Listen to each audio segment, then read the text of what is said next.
And Pondering back with another video. Yo, please come in, thumbs up this video, subscribe to the channel, hit the bell notification, hit all notifications so you have my videos in your possession each and every time I go live or I do uploads. Y'all know we had to come and chit chat today. I'm actually on my way to I'm going to like a little Christmas happy hour with one of my cousins, so you see the vibes. Like, I really came in and out, switch my clothes real quick. You see the sneakers in the back. That's definitely what I'm going to be rocking. You know, the white and black foam posits. Put the deposits on the foam posits because I got it.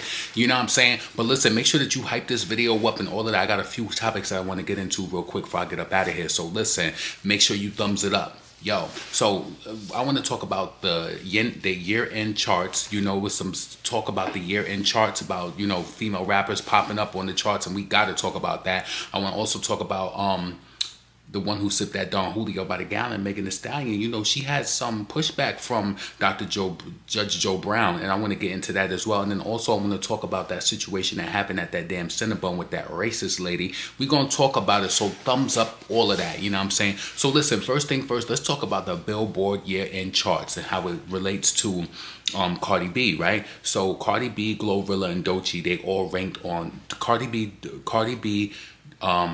Doechii, GloRilla, they all ranked on the Billboard charts for, you know, female rappers with, you know, their placements or whatever. I can't remember where Doja Cat placed, but I just want to get into this conversation because it's very, very important. And this is why y'all need to have your eyes open and don't focus on what they say. 4 times platinum, this, that, right? And every time I do this video and I do these videos, I keep forgetting to mention this to you, right? Do y'all remember last year where Cardi B was so excited for this year and she said that all of the deals that she was going to get, the touring budget and this and that, etc., right? You know, it's egg on their face for all of these promoters, these detractors, Nicki. They all felt like, oh, she's going to be the one. She ain't been on tour. She ain't hit the road 7 years in or whatever. They thought that this was just going to be a sell-off. They thought it was just going to be a sell-off and ain't nothing selling. Nothing selling. I know them promoters feel stupid. See, it's a difference from coming online, putting cute outfits on and having your makeup beat and looking a certain way and getting on stage and throwing your hair and doing all of that. It's a difference. Do you got a fan base? Do you got people who will support you? All right, let's get into this list and why I feel personally Cardi B is sick. She's angry at GloRilla. Yo, GloRilla came in at number 30. Wait. Hold on. I want to make sure that I got this right because you know how people be. Let's make sure that we got this right. So it's showing that Cardi B, her album on the top 200 albums of 2025, it came in at number 166. I need to go to my likes actually because I felt like it was a different number because another number I seen, maybe they did like a female rap version or whatever, but I seen some other numbers. So let's see. Let's go to my likes real quick. So Cardi B's album, and I think I actually may have bookmarked it.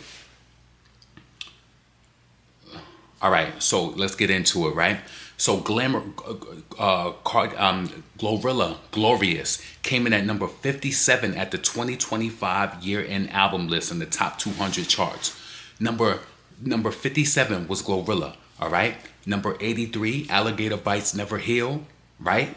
None of these albums are 4 times platinum. I want to ask you, why do you think they put those old songs on it to make it look more than pretentious, to make you get put up in the mentions, to make her daily numbers seem high because she put WAP and put Up and put Please Me and put all of those other songs that are performing better from yesteryear than her songs in the now, okay?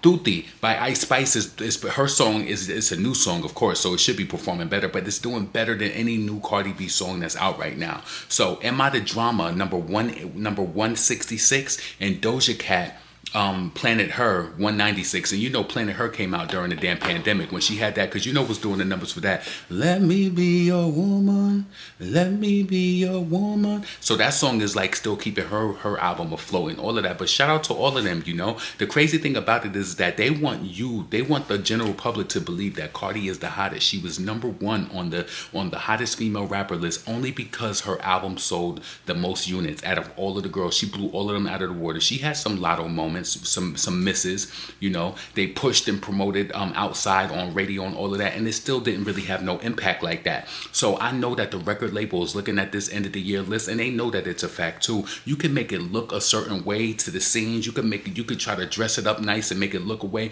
but we all know that damn Am I the Drama album had zero impact. Nicki never lied when she told people don't listen to it. She said don't listen to that album. It's nothing full of drama or whatever. Like, yo, I can't stress it enough. Yo, she stole Ice Spice swag with that Bodega Baddie, because Ice Spice was in the damn deli shaking it and all of that. And now you getting subdued by damn GloRilla.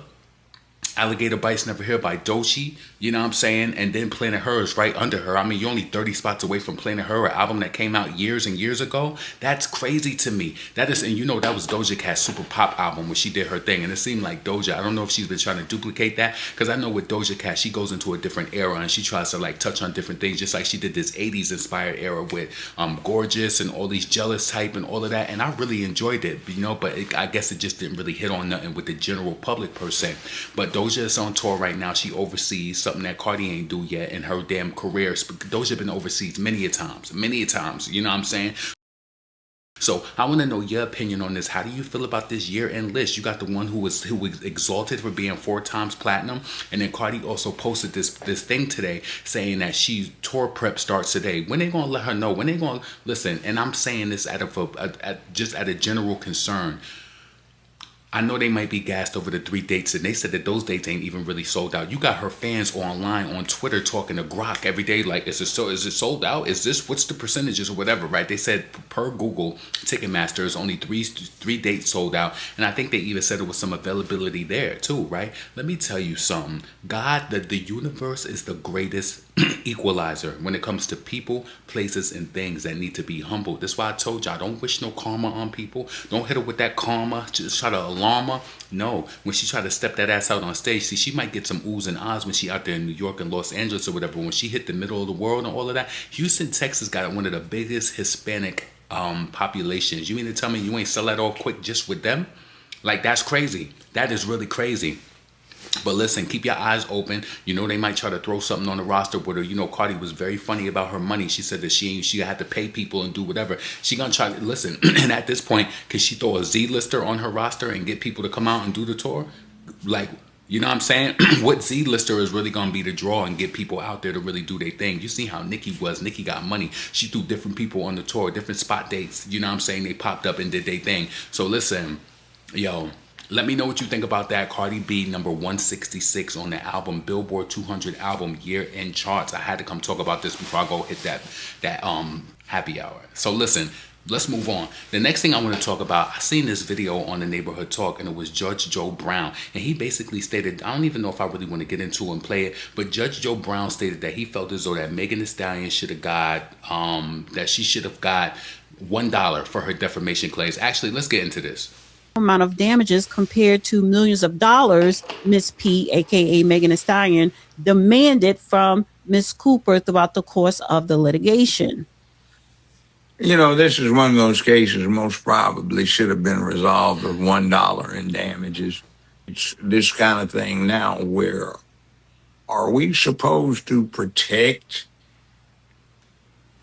everybody from all scrutiny directed at the stuff they give?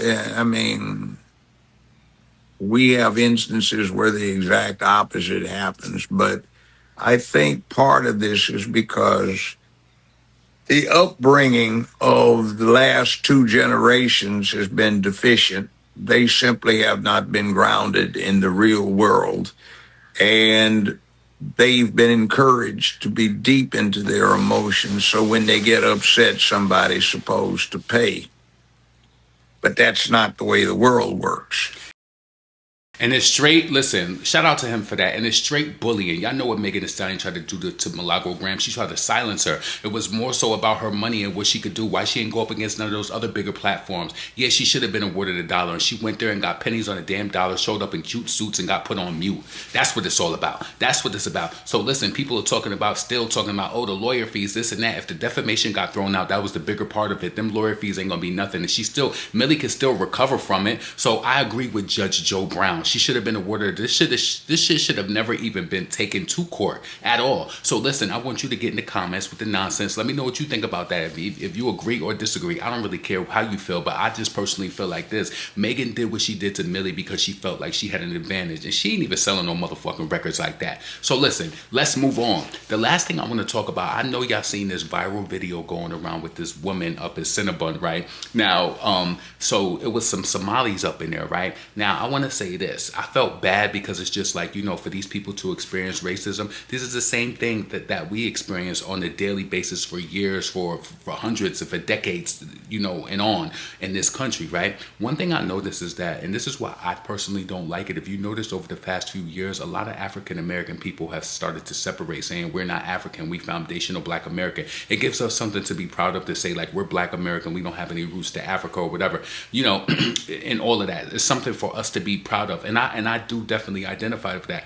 But I do also acknowledge our brothers and sisters from, you know, from the diaspora worldwide, whether you from the Caribbean, whether you from Africa, wherever you may be, Europe or whatever, right?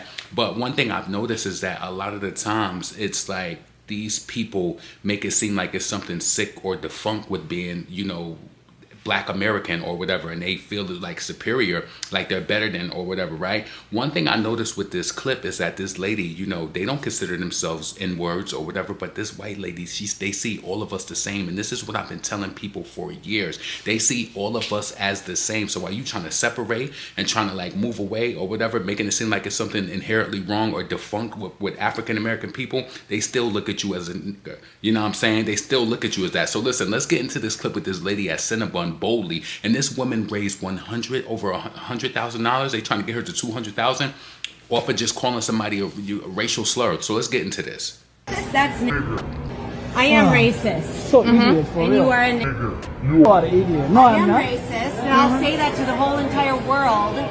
Don't be disrespectful. You ruined your life, by the way. Oh, talking about Bye. you talking about respect? You talking about respect? You are fired from this place, motherfucker. You're not gonna be working here. Suck it. Suck what? Look how you Suck fucking look it. like. What's wrong with you? What the fuck is wrong with you, you fucking ugly bitch? Get the fuck out of my Ugly? face. Talking about ugliness? Did I stutter? You That's crazy. You see how she called, fuck is wrong with you, you stupid ugly bitch? Like, that was crazy. That was a little funny to me, but the situation at hand is not funny at all. The reason why I say this is like, yo, let me also put you on the game too. I recognized this for years, but my friend told me this when she worked in Houston. She worked for a huge corporation. She still works there, and she had to give away food in Houston, downtown Houston, right? She was giving away food to the homeless, and she encountered a racist white woman. And this woman, even though you see this woman working at Cinnabon, shout out to the people who work in there, and it's an in-between job. You're trying to make change, or you doing the next thing to get on to the next, or you trying to be the manager, however you choose to climb. But my friend told me that she was giving away food to the homeless, and that this lady, even though that she was homeless and was beneath, like, you know, in her situation or whatever, not beneath her, but even though she was in a circumstance, that unfortunate circumstance, this woman still called my friend the Nigger. She still called her that while she was laying on the ground and they was handing out free food, and my friend was just like, wow, even in all of this woman's, like, you know, displacement and everything, she still thinks she's better than me to talk to me crazy like that. And her other white coworker had to go over and give her snacks and stuff, and the lady was so nice to her. Oh, thank you, whatever the case may be. So this woman, even though she's working at damn Cinnabon at her, I ain't gonna say she at her lowest. Shout out to the college kids and the people who do make ends meet, the mothers or whatever who got to do what they do. But you see, this lady, to me personally, she was on drugs. Something was wrong with her. But you see, they still think that they better than you. And what I don't like is that from people who come from different parts of the diaspora from all over the world, I don't know if it's that they, you know, they brainwash you to think that don't rock with African Americans or whatever the case. And it's like we have been warped to love everybody. But everybody has these opinions on us, like you ghetto, they uneducated, or they dress like this, they act like that, or whatever. You know, I just think that that's completely unfair. I hate that they had to experience that, especially from somebody who's that's white trash. You could look at her. You see, my mom, I grew up a stoop. You know what I'm saying? When I used to go to school, I used to play the food. My mom used to always talk about PWT. You know what that means? I just said it. Poor white. Huh? You ain't looking down on like you better than. What? Any space you went, I could get in. That's a fact. That's a fact, not an act. But listen, let me wrap this up so I can get to this happy hour with my cousin. Because listen, I got a lot going on. I'm going to happy hour, then I got to go to the gym. I'm only having one drink at happy hour. You know, I seen this really good cranberry drink on the menu. So I want to get to the venue and then get into. And then I'm packing my clothes up right now, you know, where the clothes is packed. And I'm going straight to the gym. But listen, I hope y'all all have a happy, safe holiday season. You know what I'm saying? Potent, pondering, never pandering. Get in the comments. Let me know what you think about Cardi B on the year-end charts. The gal came in at 166. But they want to tell us till they blue in the face that the damn album is 4 times platinum. What does 4 times platinum mean with old songs, old certifications to the new now? It means nothing. That means that you literally ain't doing shit right now, right? Now you was in the hotel with Nicki, the hotel with a hotel, and she's sitting up there with gold cells, huh? Listen, get in the comments, let me know what you think. I'll be back in a blink. Peace.